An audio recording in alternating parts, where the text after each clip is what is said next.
microphone for questions, so I don't have to run around through the whole thing, if that makes sense. We'd rather see you run away. If you're not- Turn your mic on, you can start. Oh, turn the mic on and I can start. Yeah. You good? Ready? Okay.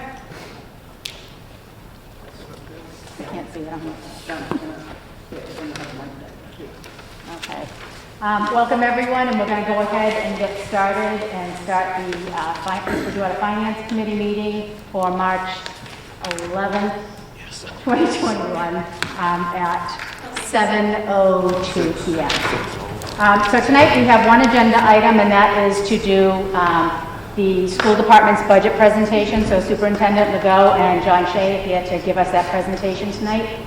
We'll go ahead and hold all our questions to the end, and then we'll have the microphone to pass around. So with that, take it away. Thank you. Welcome. So the other day we gave our presentation to the school committee on Tuesday night.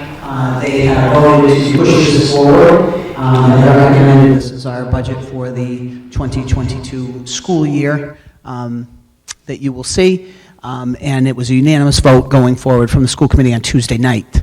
John Shea has sent out, I believe, the line-by-line item sheets to Laura and to the Finance Committee, and so what we did is we thought that it's much easier for me to go through the presentation that I give to the school committee, and if any questions come up about our budget for the 2022 school year, the backup for the line items that you already have, and John sits back there at that mic, and he'll, any questions that we need support on, or if anybody would like to have any more information on the line items that support the budget, we thought that this is the easiest way to go. It just makes it easier, I think, for people to understand. You have all the backup information in front of you, as well as our presentation. So we talk about the budget development process, and the first step in the process is to build a level services budget. Amount of money we will need next year to provide the same level of service we're providing this year. We developed a level service budget by examining our current budget, year budget, and adjusted according to actual spending in the current year, projections for new expenditures, and known savings. What drives the budget year to year and the increases and the consistent, they are fairly consistent right now, but what they typically include are salary increases due to contractual obligations, salary savings due to retirements, salary staffing changes due to enrollment, special education tuition, transportation, and other services, vocational education and transportations, technology needs, our one-to-one service contracts, and our software, impact of changes in outside revenue sources, our grants, circuit breaker, user fees. As you know, as everybody in this room has gone through the pandemic since last March 13th, we have closed the doors at the EBPS from March 13th to June 30th of last year.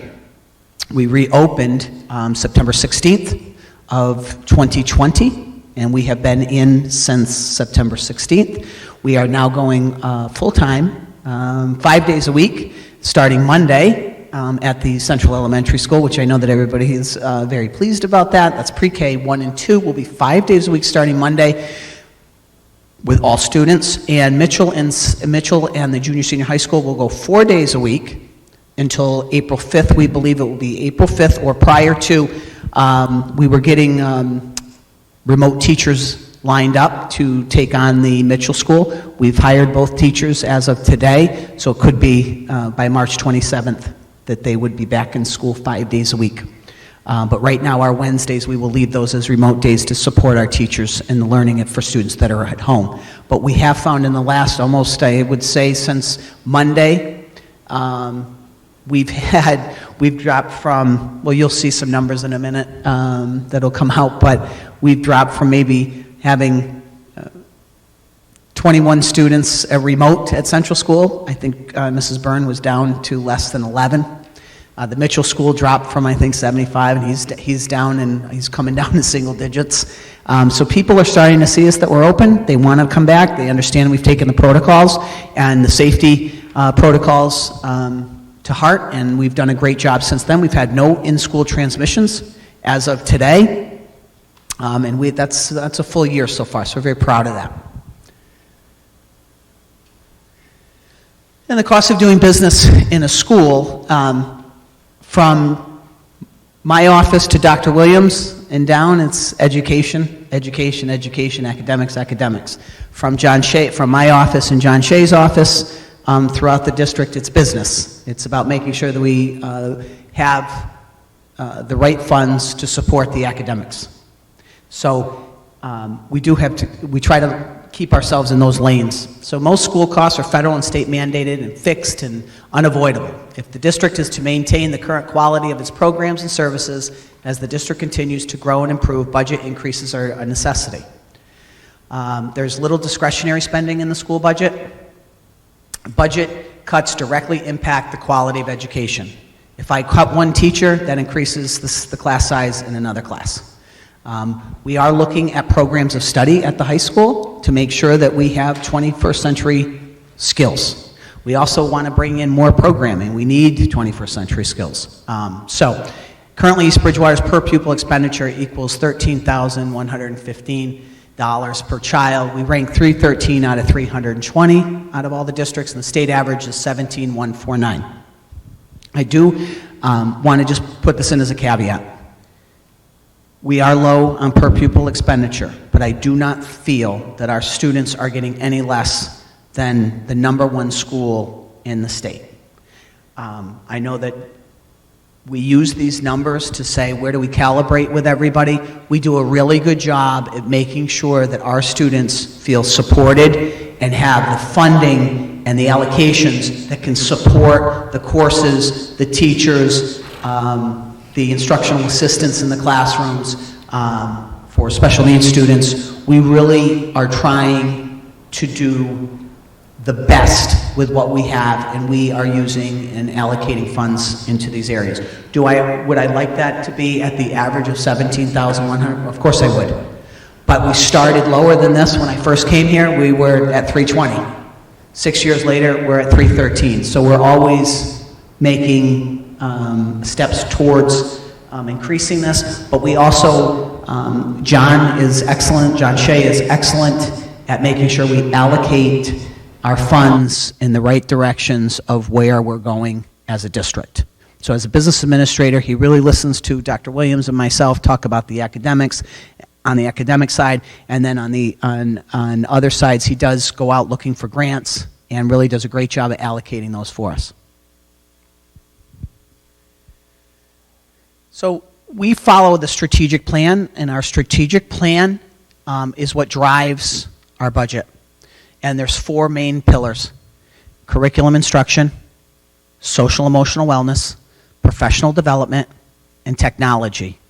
Next year, we hope to, or we will this summer, be having a community-wide, school-wide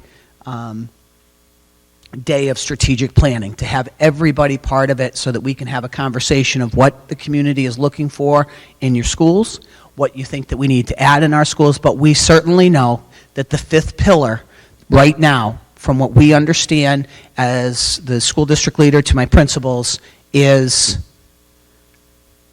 can you go back one? Oh, is equity and diversity.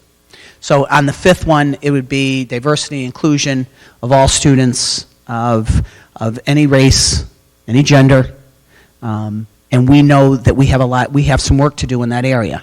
And we've seen that, we understand that, we've unpacked that, and now we are working on putting that as a pillar. So we know that equity and diversity will be a pillar on the strategic plan.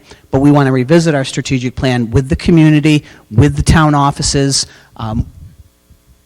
with financial concerns, with academic concerns, with athletic concerns. Everything that we do should be here. We know that the pandemic has caused an increase in anxiety in students. We know that it has also isolated students and caused them to become isolated from their friends and their peers. And what that will mean is we will need more social and emotional support as we move forward. Sure. Well, equity and inclusion means we're going to be inclusivity. We're going to have inclusion class. We have inclusion classes All of our classrooms have all needs of students in the classroom. So special needs are in a classroom along with the, I don't like to use this word, general ed population, but we have that, and we have supplied, we have a special education teacher on every grade 3, grade 4, grade 5, and grade 6. We have inclusion teachers on those teams to support the students and to support the teachers. And the inclusion means that I do believe that we need to be in a more inclusive district and community. I do think we have some areas to improve on that. We have students who identify, they identify with a different gender. We have students who are African American who may not feel accepted. We have students that we've had from the Muslim faith that may not feel accepted, and we need to figure out, and the district leader needs to figure out how we make this place a more inclusive school district moving forward. I think we're getting there. I think we're doing a lot of work. Dr. Williams is doing her own professional development for herself. I've been doing my own professional development for myself, taking a lot of hours in PD, and working with colleagues in urban areas so that I understand some of the needs that maybe I don't have here or I didn't think I have here, but we do have here. And so I need to make sure that I understand those needs. We did not have a retreat this year and last summer due to COVID. We're going to have it this summer. And that will be with community-wide. So this is where we are today. This year, in the 2021 budget, we had over $18 million in salary. In non-salary, a little over $3 million, $3.3 million, which was a $21.5 million budget for 2021. Our transportation, John Shea and I have worked with Lucini Transportation since I've been here. We continue to work on these contracts. We've brought it down from $1.2 million when I came in to $924,300, and it's even lower on the next slide, in a couple slides coming up. And we have a full budget of $22,428,504 for this year. Those are our kids. Can you just put that back? So we had 100 desks and boxes, 100 desks we ordered them on a Friday, or Thursday, and they came in on a Monday. This is so we could fully open for Central School, and we needed some help, and that's the football team ran over and helped out Mrs. Byrne, and the custodians bring in the boxes, and all of the desks have been put together, and there's a few more left tomorrow, but they'll be ready for Monday morning. Now I just have to find a place to put all the tables that we took out of the rooms. That's my buddy Huey in pre-K, 21 school funding related to coronavirus. So we had the Plymouth County CARES Act money that came in, that was a grant.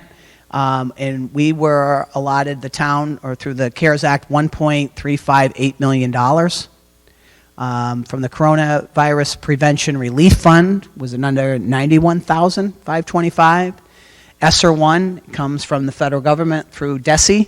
They allocate that. This year, ESSER 1 was $153,584. That is a funding formula off of Title I. And our remote learning and tech grant that we applied for through DESE, we got a $15,276 grant.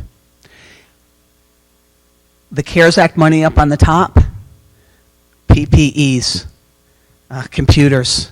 John Shea, probably on March 13th, when I shut the schools down, we began ordering that Monday immediately for sanitary wipes, sanitary stations. We're still looking and trying to get hydration stations, more hydration, where they put the water bottle in and it fills up, because we can't use water fountains or the bubblers. We have pallets and pallets and pallets of hand sanitizer, hand wipes, masks. We have still a lot of I know, the next slide.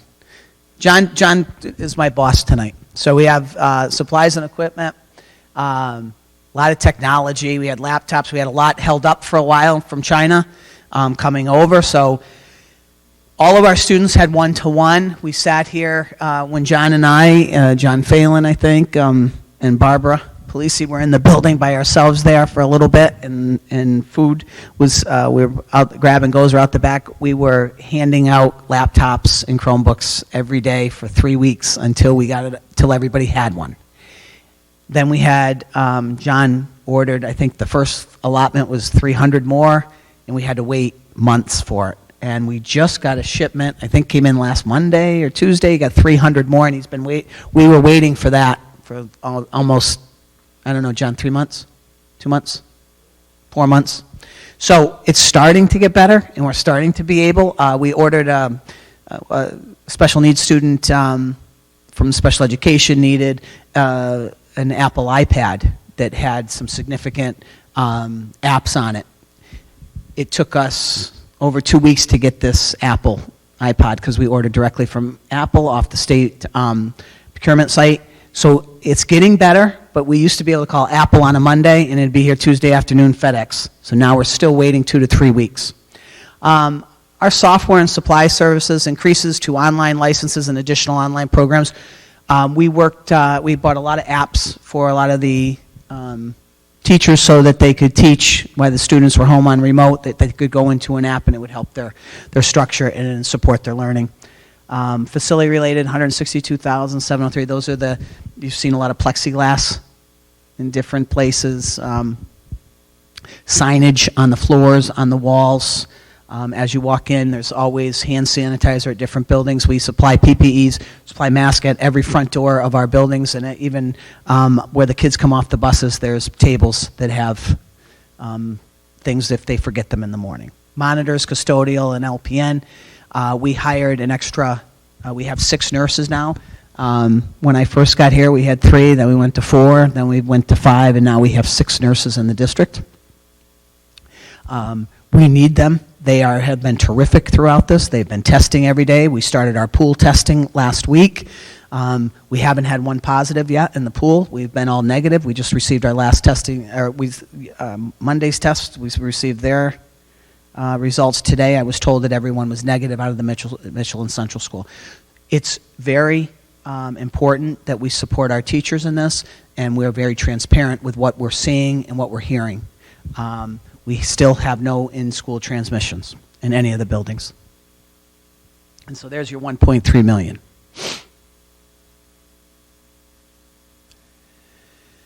One of the big accomplishments this year is we had a remote learning center, and it's a big accomplishment for us because we could help parents out that were essential workers in other areas and had to go to work during this time. And we built a room at Mitchell School. We cleaned it out and we built it using revolving funds ourselves, our revolving account funds out of our before and after care program, because students were coming in prior to school, then they're staying for remote learning, and then they're staying there after school, and then they can do the activities that Lisa Verasso gets for the kids every day. These rooms, I can tell you this, going down to Mitchell School, they're probably heated the best, they're air conditioned the best, they have a beautiful new carpet. It's really nice, and we're really proud of that room because we could help the community out, and those students were not going to be alone. They were going to be with us, and they still had access. Even if they couldn't go to the class on Monday, Tuesday, because they were a cohort B student, they were with us. So we're very proud of that. We also used TJ Smith's for a little bit, and then we came back up, and now all of our students are housed at Mitchell School. Even students that should be at Central, we have some students there during the day.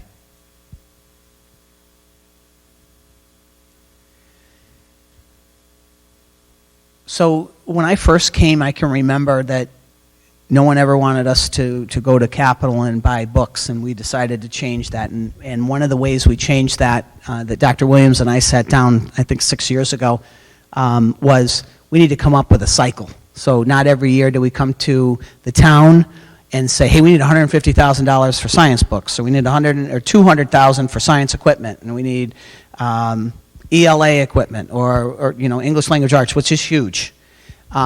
So we put together a curriculum review cycle, and it's really nice that we've already gone through almost our first 5 years, or we have gone through our first 5 years, and we're almost in our second year going in. So it's really neat to see because we know what Dr. Williams is going to need. She has an idea of year to year and what's coming up, and the way it is, as you can see, the years of what we're doing, implementation of social studies and language. This year, they're piloting and will purchase this year, and that's grades K through 6 are piloting and purchasing this year, and then the following year will be 7 through 12. So we split it up because we know ELA, as you know, is everybody needs English language arts. It's in every grade. It's all through the buildings, and there's a lot of material that comes with it. It's a big expense. So we split that up, and we do a pilot, and we implement the program. We do a needs assessment. We pilot and purchase, do another needs assessment, and then an implementation. So we have John Shea has done this with our computers, makes it much easier like that. We know that, computer at a school level may last 2.5 to 3 years, and then it's almost gone if a 15-year-old is using it all the time. It's just, they take a beating. They really take a beating up here. So if we can get them out and use them for 3 to 4 years, that's great. If we can't, then we continue to bring in the next group. So this year we implemented social studies and the languages. So it was sort of a low year purchasing wise. We did some new social studies electives, so we did get some materials for that. They did some text and online licenses. DESE has changed over the civics curriculum, and our teachers are working on the frameworks for that. Foreign language got some, they purchased and got some materials. And then you have 7 through 12 is the ELA pilots, and K through 12 arts and music pilots. So then next year it'll switch. So it helps us so we don't see that big chunk come out of our budget every year. We can say, okay, this year it's $75,000. When it was wellness, PE, and health and guidance, you're not going to see a lot of textbook, but you will see some equipment in the gym or the wellness. The frameworks, they were working on the frameworks with DESE when this came up. So we sort of waited and we put some money aside for them, and they have bought over this last year, and we also retained a grant, and they bought plyometric blocks, they bought a lot of bands, they bought weights, they bought a lot of great things for the kids. So that's where we are in our curriculum review cycle. So this is working, and it's not taking a huge chunk anymore, and we're not asking to go to capital for this. Professional development, I think Dr. Williams, I think it's every year is $50,000 we allocate. This year was a little bit higher just because we were in COVID. We had to do some different things. We had to get some training, and we brought some more training in. We brought more people in. We had a training 2 weeks ago. We brought a woman in to talk about social and emotional and our well-being and everybody else's well-being. So we're spending money to make sure that we support our teachers, faculty, our staff, everyone. And our professional development, as you can see, this follows the strategic plan, and Dr. Williams obviously is ahead of me as usual. Equity and diversity is in there this year because we started to work on this. And we also have the Unity Club here at the high school that started to work on these things. We also have the EBCC in town who works with us and comes to work and talks with us and lets us know what's happening in the community and what they hear, and we talk about it here. But this is our professional development, and this is where we spend about $50,000 per year. This is for all teachers. This is for all staff. Anyone can participate in any of these professional development. We have 4.5 days this year of professional development, and we have one more half day coming up. I think it was May 7th or April 7th. So we have another half day.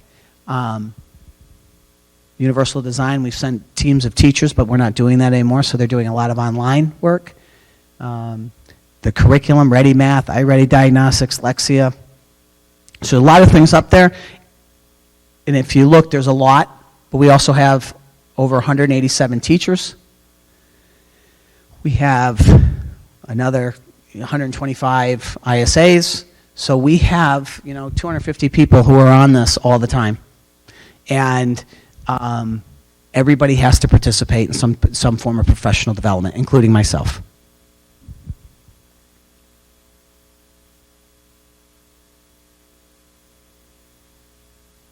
And here's our enrollment. As you can see, we've had a little bit of a decrease year to year. If you look over it all the way at the end, it's very difficult because it goes diagonal, as you can see, like 2021. So if you're a PK and you're at 83, in kindergarten it's 145, so then it goes across. So we're looking at this. We see that there's some type of decline, not too much, but I do know that when I talk to Mrs. Wolf up at the town, she tells me that houses are selling in East Bridgewater, and they sell, I truly believe, because of our schools. We have full-day kindergarten, which is a huge push, and we get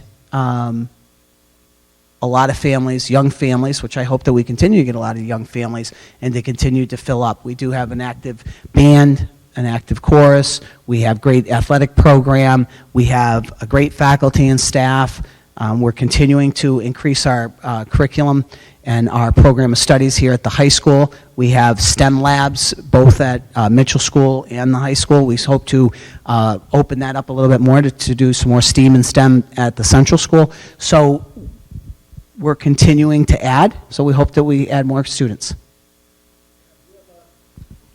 Taking a look at this and see how much is out of district from year to year, or is there an increase in out of district, or is it just kind of run parallel with this with a total decrease? Like going to Southeast Regional? Yeah, or we other have, John, you have those numbers, he's got those numbers with him, so. There has been an increase to Southeastern, but one thing on the 2022 projection, we haven't really taken into account a lot of the children that are staying home homeschooled that may be coming back this year. So that 2,085 for our projection in 2020 is very conservative. I expect it to be higher once, because we've seen a large increase in the number of homeschooled students in 2021 due to COVID. But we have seen an increase in the number of students going to Southeastern. And we are looking at partnering with, joining a collaborative with other school districts to offer some more, to offer that early college education, more college courses here at the high school level, where you do like a dual enrollment, so that students would have 12, 15, 21 credits before they graduate, which would help parents say, wow, we got 21 credits here before we go. And we are working on that right now. I had a meeting yesterday. John was in that meeting. And we have another meeting on 22nd, and we are very excited about it. Mr. Sylvia is very active in it and engaged, and so we are looking at that dual enrollment process, and I think that might help some kids stay with us and not. I like Southeastern, I like Norfolk Aggie, I like all the Aggies. I think they're great. I think they offer an opportunity that we don't offer. But if we can offer some of these skills in some of these areas that kids are going to go into school or that are going to be jobs in 2030, then we need to get there. So.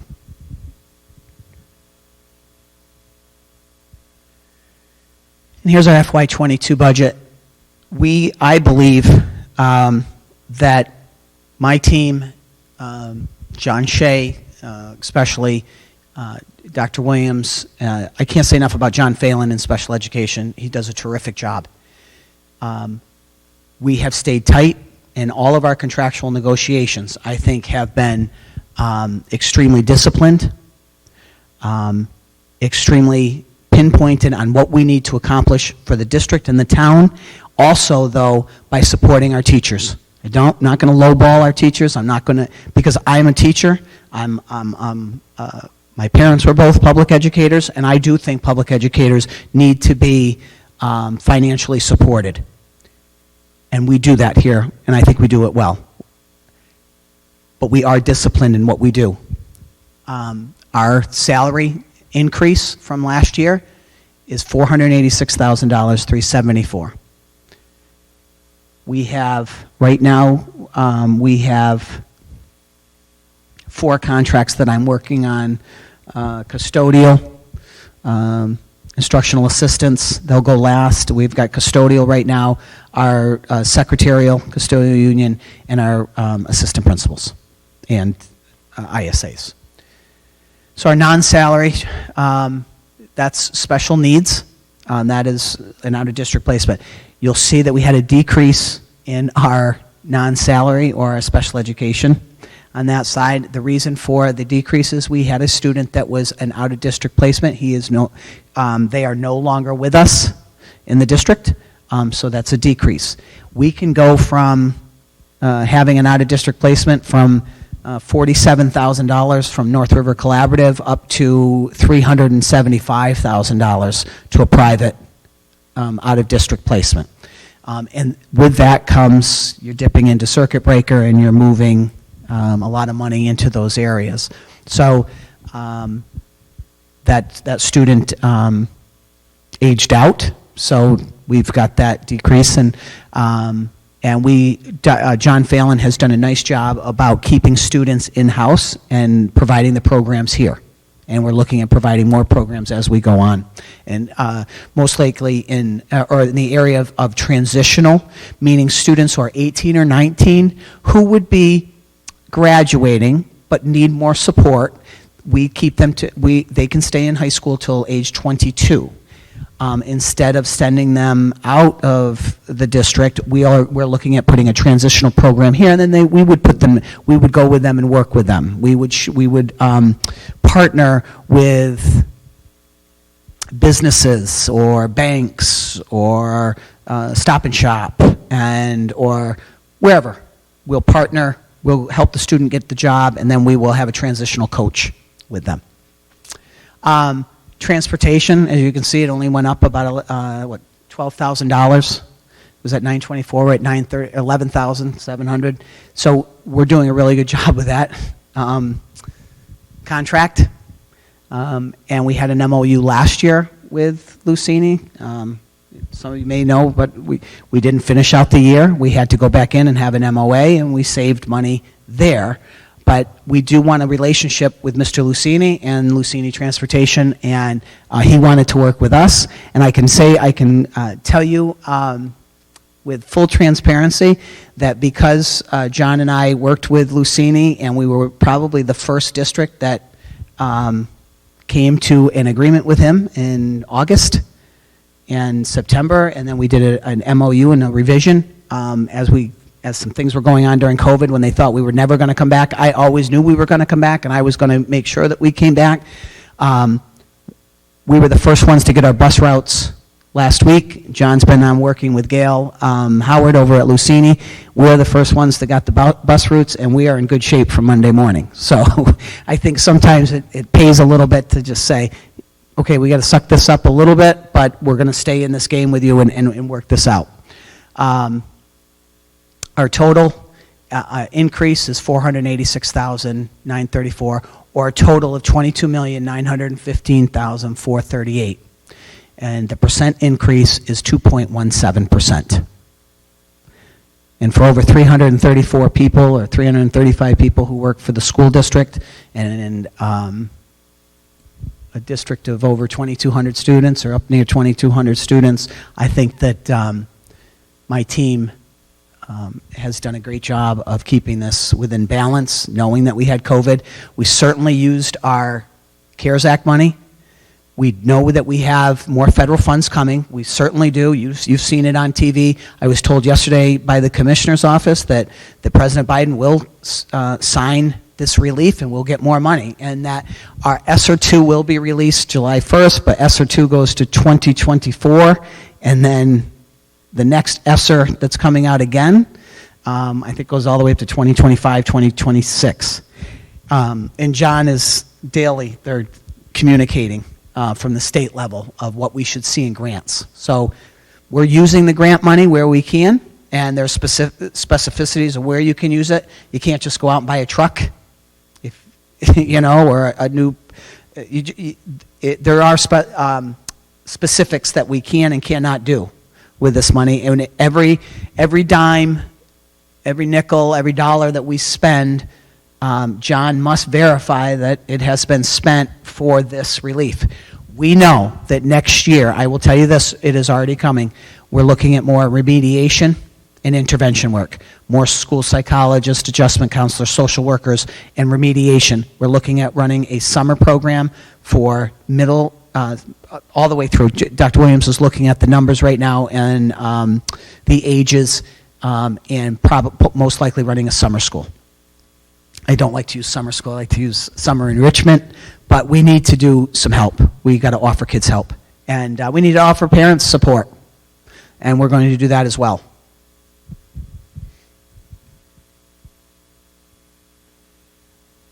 And so the new positions that we put in for next year is we're going to do IT person, someone that can problem solve quickly.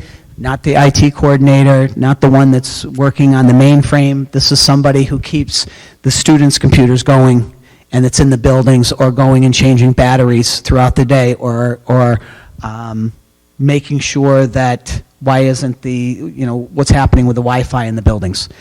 This is I think a $35,000 job, and we're paying this out of school choice funds. Human resource and payroll, we have a person that works in John's side. She's at 0.5 now, has worked a lot on student activity accounts and putting a lot of things in the lanes, in the proper places. We had a lot of problems with that when we first started here 6 years ago, that things were all over the place. John's did a terrific job of lining things up, putting them where they should be allocated, putting them on the line items where they belong. If it's a Mitchell school teacher, it needs to be a Mitchell school. If it's a central school teacher, they need to be allocated to the central school. And it's really fine-lined and fine-tuned our budgetary system, but we need somebody in human resources and payroll. And I know the town, we've talked to Mr. Noble and the town on hopefully getting a town-wide human resource person, possibly even a payroll person at that level. Brian and I have talked about, human resources huge, especially with FMLA and all the laws and staying up on it. And to have someone to help with that would be great, because we're calling our attorneys all the time, and I know that they call their attorneys all the time, and they're terrific at it. But if we had someone in-house, I think that would alleviate some of the costs on the other side. So this is what our pie chart looks like. Teacher and professional staff is in the blue. Our instructional assistants, they're in that purple, $465,545. We also additionally fund them using a grant, and we pay for half of them with a grant. Custodial is in the yellow, administrative assistance is in the red, and other non-bargaining unit staff. And that's administration and all the people that are at-will contracts. And that's what we look like in our salary budget. Sure.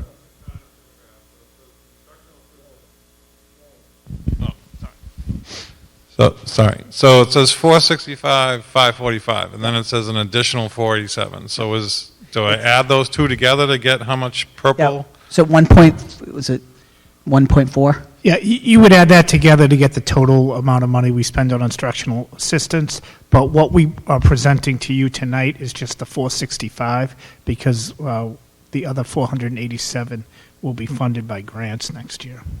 So how much more of the school budget is not presented here, I guess, will be my question. Like, is there other things like that? There's a 487 here and something else there? About grants, what we paid for with grants. This is all out of, so these grants we use to pay our instructional system. There's nothing else that you'll see that'll pop up, if that's what you're asking. Yeah, just trying to find out how much Yeah, I pay mean, overall. no, yeah, so if I can use school choice, we have a healthy school choice revolving account right now. We are using those funds to pay for an adjustment counselor or a social worker that we feel that we may need, or in an area, I think Dr. Williams needed something, and she works in that area, and so we can use that revolving account. We've had a huge decrease in our food service revolving account.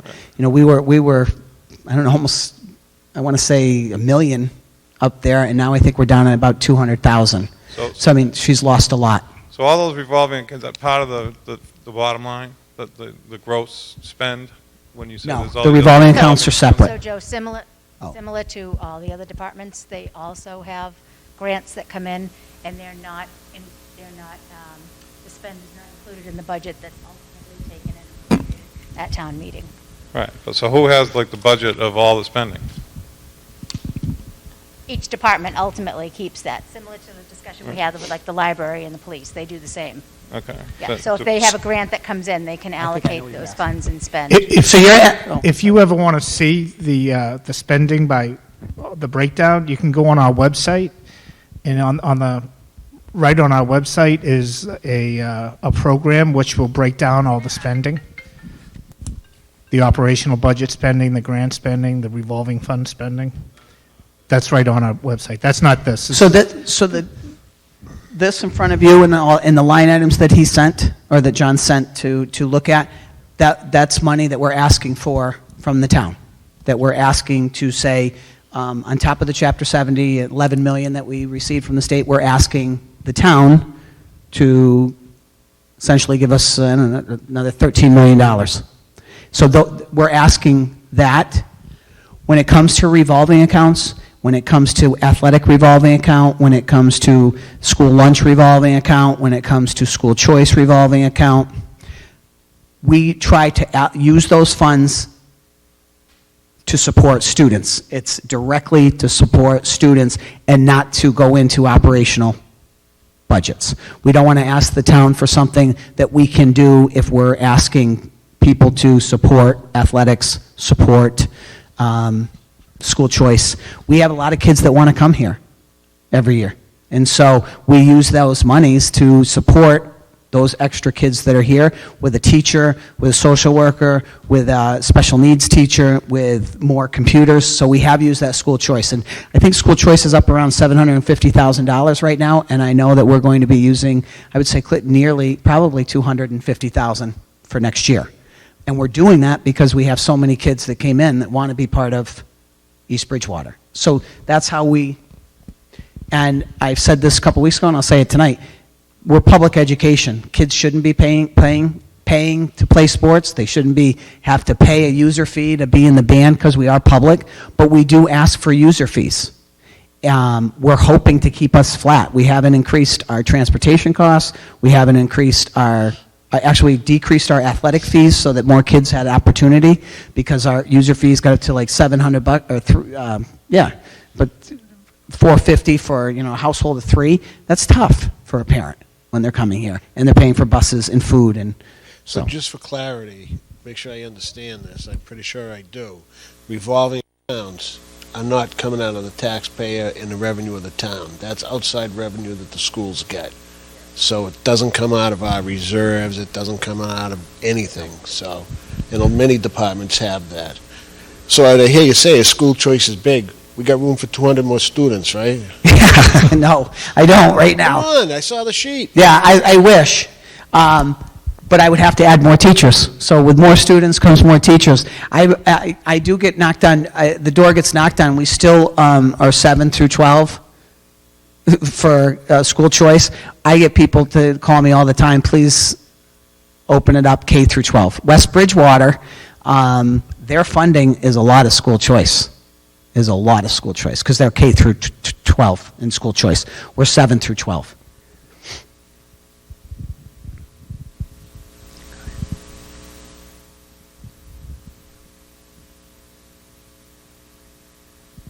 So ESSER 2, that's where we're at. That's what we'll see a little bit later, 565,000. And that, you know, we're looking at adjustment counselors and mental health services. We're looking at both for students and for our adults. Our teachers need support, our staff needs support, custodial needs support. We do have a employee assistance program through the town. However, we are looking at doing this as well because we know that we need it. Remediation and intervention teachers. We're looking at the data right now, which I had alluded to earlier, that Dr. Williams is looking at what areas she will put most of the time and effort into. We know right now that we have seen some dips in certain grades, and she is looking at that to make sure that we intervene now with that support system and help those students as they go into the next grade. Additional technology. We'll increase our PPEs, even though we do have a lot of hand sanitizer. We're as the commissioner said yesterday, do we think we'll need masks next year? Yes. Do we think we'll still need, he hopes that by September that we won't need a lot of the plexiglass in the cafeterias, but he can't give us a definite at that right now, and really nobody can. And additional staffing upon review of needs. Teacher-wise, we're doing very well. We've filled all the retirements since my time, and we've added positions, but we want class sizes that aren't too small.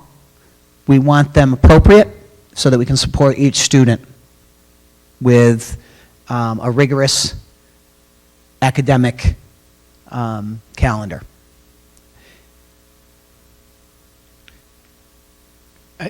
I think it's important to note that what we presented here tonight for our operating budget does not include any additional costs due to COVID-19. We funded all those expenses with grants this year, and next year we already know we have an ESSER 2 grant of $565,000. And we know the president is going to sign or signed the latest stimulus bill, which could mean to us another $1 million. So we have not included any impact of COVID-19 in our budget this year, because we know that we have grants that we will be receiving to pay for those sort of things.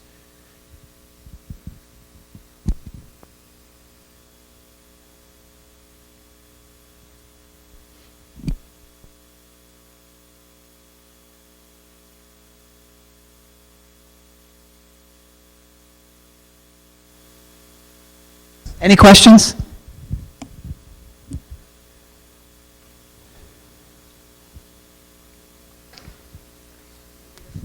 What is the average class size? Right now, between 17 and 20 at Central School, between 18 and 23 at the Mitchell School, between 22, and we have 5 classes right now that they are working on at the high school that we're at 29 or more. We could fit them in the classroom. However, they've been brought down. Mr. Sylvia has been working at bringing those classes down. We do have, the chorus is big, but they're in here. The band, they can start playing again. They're starting to go outside. We've got tents ordered. I think they're going to be here next week. You'll start to see the tents be put back up outside so the kids can go out outside. But right now, the class sizes, knock on wood, we are maintaining at this time. We do have some large classes. I know that Mr. Sylvia and Mr. Clement's guidance has been working on, I think there was 5 classes at 29. Those were his bullet classes the other day, to try to get those classes to come down. If there was another course offered at a different time in the day with less numbers, could he move? And I want to say it was Algebra 2. Could he take an Algebra 2 and move it? Algebra 1, Algebra 2, science classes, and a couple science class. Most of the science labs are lower numbers because of the labs, but I think it's Algebra 1, a couple science, but social studies is high because they have electives, and kids really like the electives.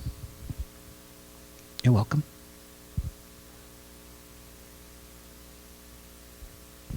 Now, this year, I noticed today the football team was out there practicing. Yeah. Do you expect next year anything to change as far as extracurricular? Will football be in the fall? Will hockey follow that? I mean, is everything going to go back to normal? Yes. I sit on the MIAC, one of the MIA boards, and right now, the way our projections are going is that we will start on time in August with fall sports, move to the winter sports. But, I mean, this is a fluid operation. It's a fluid pandemic. Things have changed. However, I can tell you within the last probably 72 hours, things have changed. The CDC has changed some of their guidelines. Dr. Fauci has changed some of his guidelines. We met this morning in the task force, myself, Karen Clifford, John Shea, Sue Malloy gave us some great information today. Our numbers are going down, the state's numbers are going down. Karen told us today in the meeting it was negative, so yeah. I mean, we've got 6 games. It's a 6-game football season. No one ever thought we were going to do a fall 1 and a fall 2. Nobody thought we were going to get this fall 2 off the ground. We got it off the ground. I'm so happy that the kids have something to do. This is our first year offering intramurals. Here at the high school, we had 20 kids the other night. I think they had 25 last night. I mean, we want kids to be active, and we're looking at starting intramurals at the Mitchell School in the next couple of weeks, along with Lisa Verasso's before and after care to offer some more things for kids to do. Kids need to be outside right now, get away from the machines, get their eyes off of those, get them outside, fresh air, running around, get their muscles back into it, and let them be happy for a little bit, because this was a tough, long haul since last March 13th. Hey, they're running indoor winter track outside. Yes. Yeah, and that no one ever, the Reggie Lewis Center closed right down last year, and we couldn't go to the Reggie Lewis. That's, I guess, one of the vaccination sites, I think, right now. But no one ever thought we were going to have 60 degrees last night. And today, I think it's 50 degrees yesterday. Today was, 59, and tomorrow's supposed to be 65. The kids have been out there. It rained. It was snowing the first day of football practice. All those kids were out there. They didn't care because they can't go in the locker rooms still yet. They can't go in and change. I watched boys out there. They came in their undergear, and they were out there and they were changing, putting their pads on outside in the rain, in the cold. These kids want to be here. They want to be outside. We have 184 students playing fall 2. And we were not ready for the amount of students that played volleyball or that wanted to play volleyball. We were not prepared for that. We did not have that in our budget. Next year, I promise, I told the athletic director, we'll get 2 teams out there, because there was enough girls and boys to do it. I don't want to say no to them, but we just weren't ready for that. And the amount of, we just weren't ready to have 2 teams this year. We're playing Abington in football on Friday. So they'll be down here, and we're allowing 2 parents per student athlete to come in.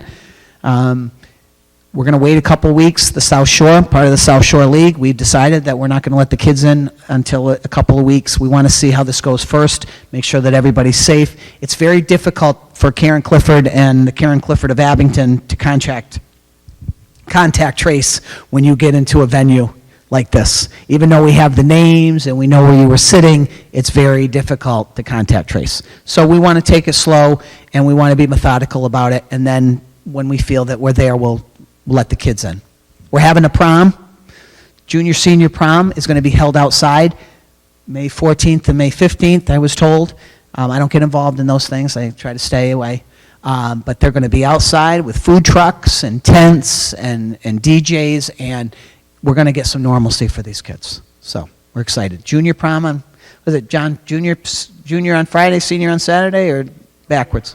Other way around, senior Friday, juniors on Saturday. So we're getting there. I hope to see the jazz band do their spring concert. I'm hoping to see the band out there at the football games. I'm hoping to see the cheerleaders. Cheerleaders couldn't do anything this year, couldn't compete, and we have a state championship cheerleading program. They couldn't compete. Everybody's starting to come back around, so it's good. We're very pleased. Laura, are we going to have our finance committee dance this year? Okay.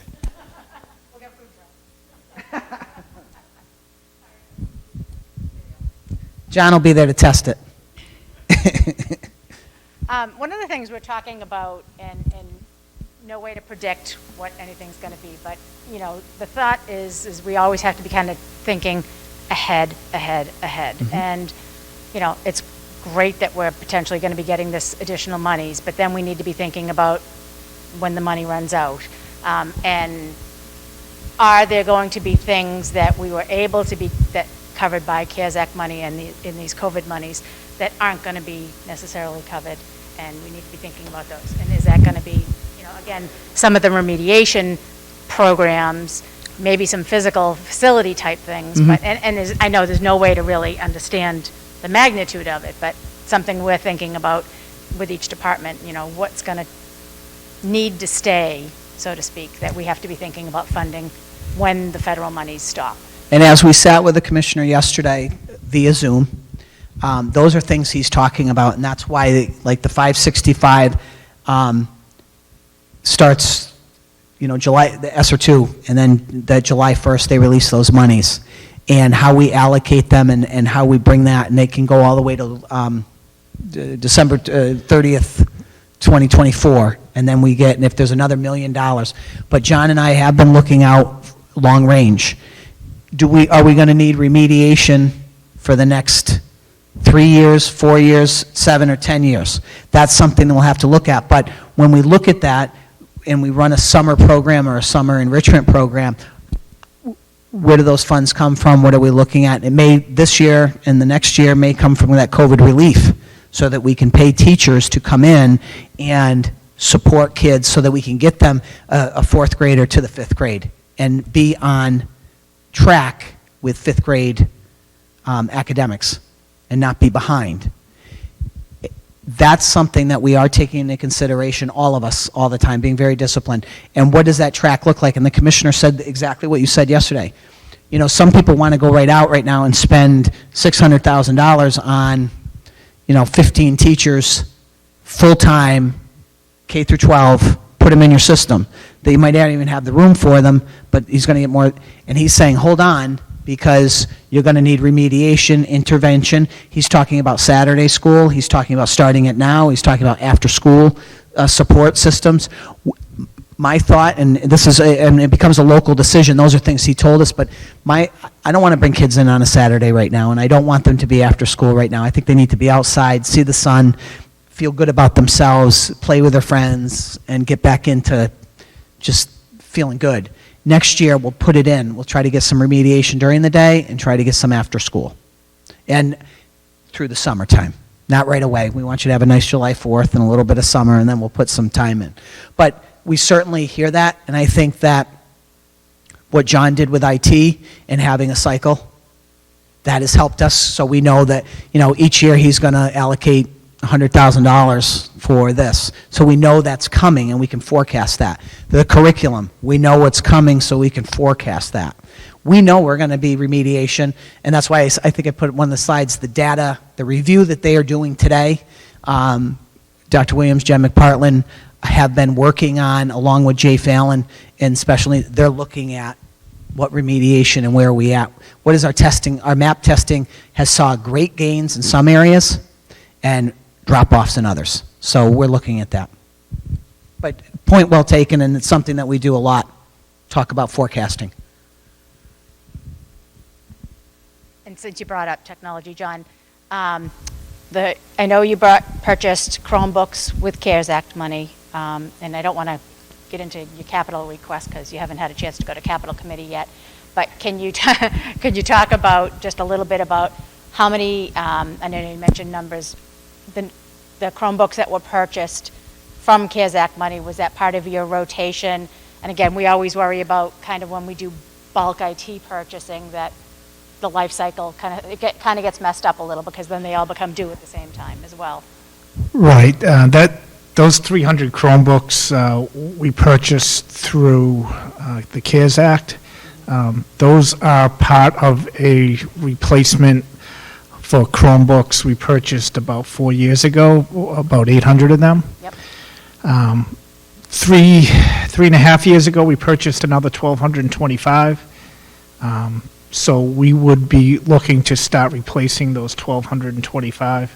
So if you take the 1,225 and the 800, that's about 2,000. We have about 2,000 students.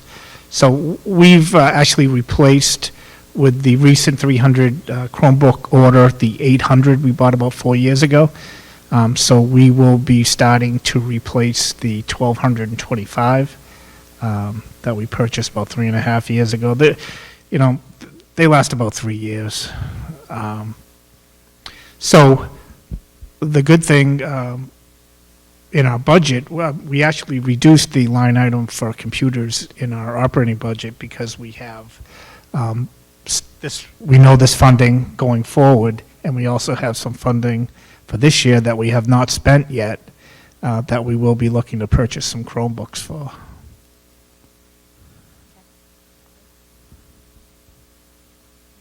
Questions?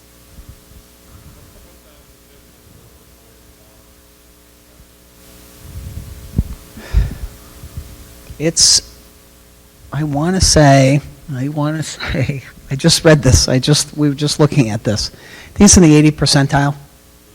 Yep. I used to want to say it was 94, 95%, but it's not. It's probably in the 80th percentile. A little bit low. We don't do very well in aptitude. We don't score well on our SATs.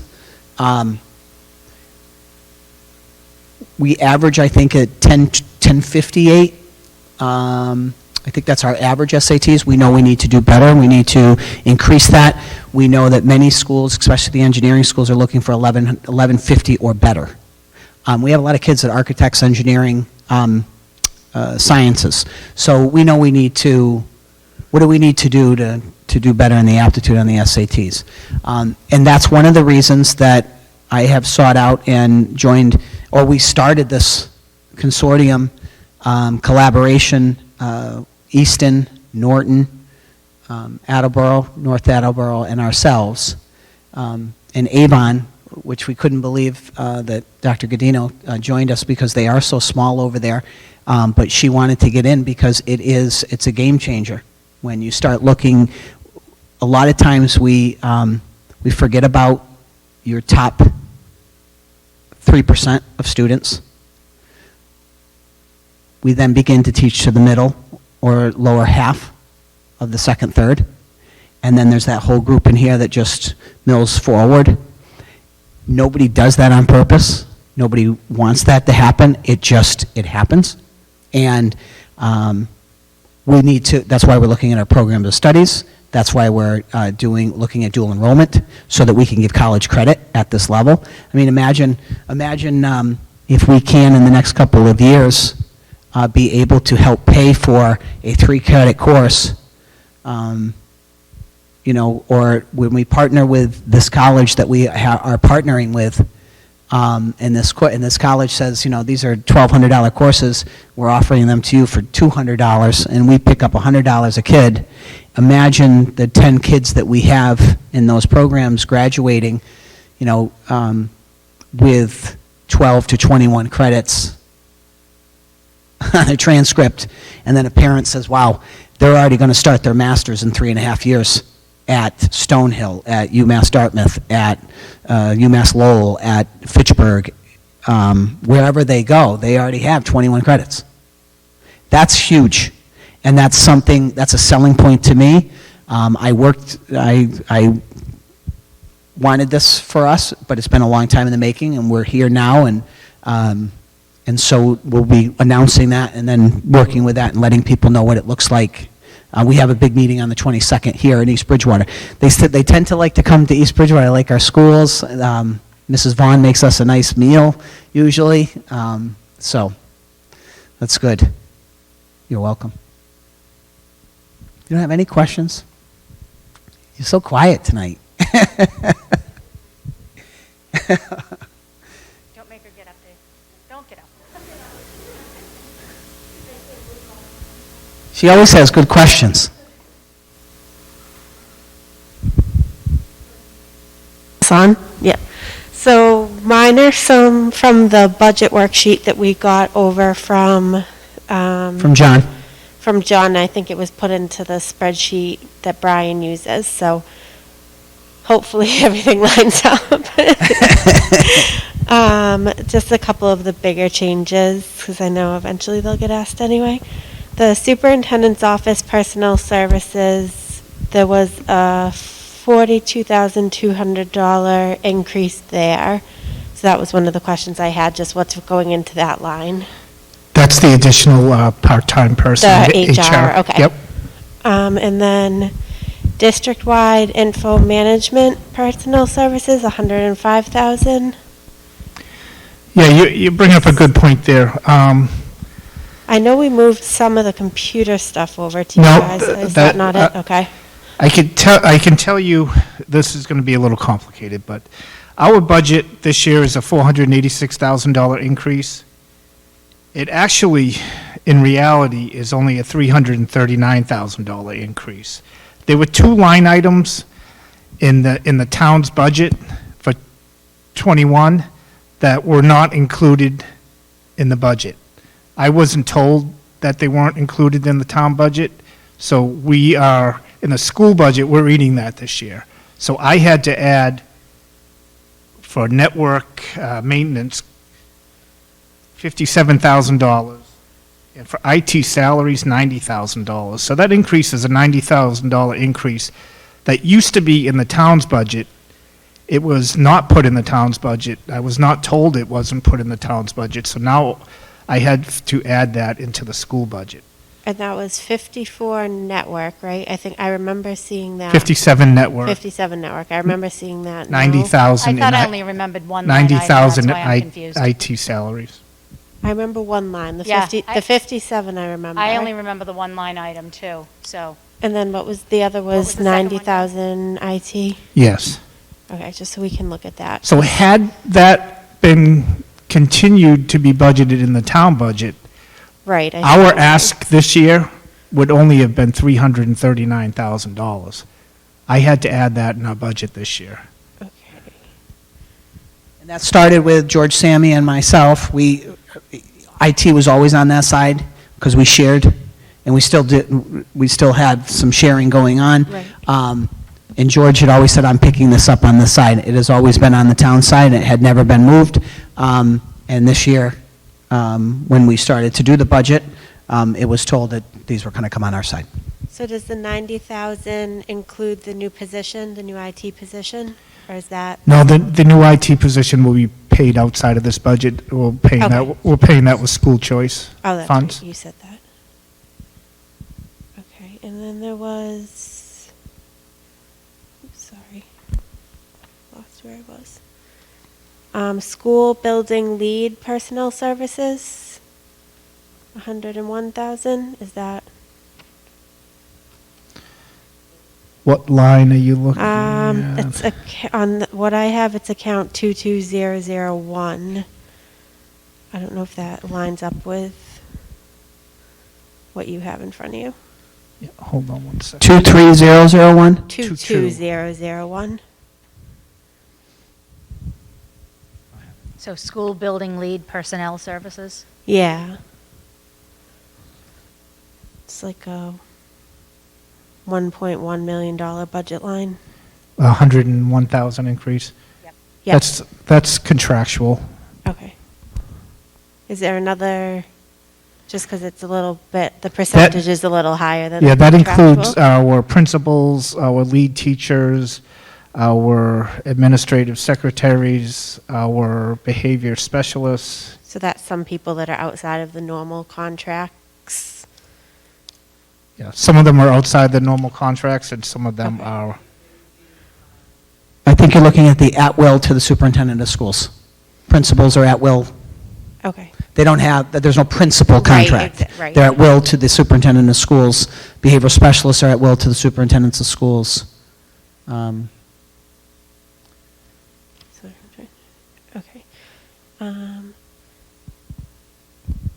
So the two new positions that you mentioned, one of them, Human resource, human payroll, resource, we talked about where that was in the budget, and then the IT, you said that was coming out of school choice. school choice. So then I think the only other question I had was,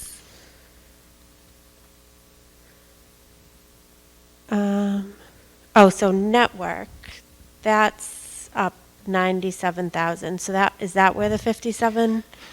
yeah, that's where the, Okay. that's where the 57 is, and in addition to the 57, we are looking at additional ransomware preventive software. Oh, that's right. You guys had mentioned that when we talked, Crystal, Dan and I. And did you guys ever end up going over to Ryan McGonigal to see if that was anything that maybe could be bundled with anything the town does or anything? Yeah, we did talk to Ryan. We haven't signed a contract or anything. We're still looking at a couple different companies. Okay, perfect. All right, thank you guys very much.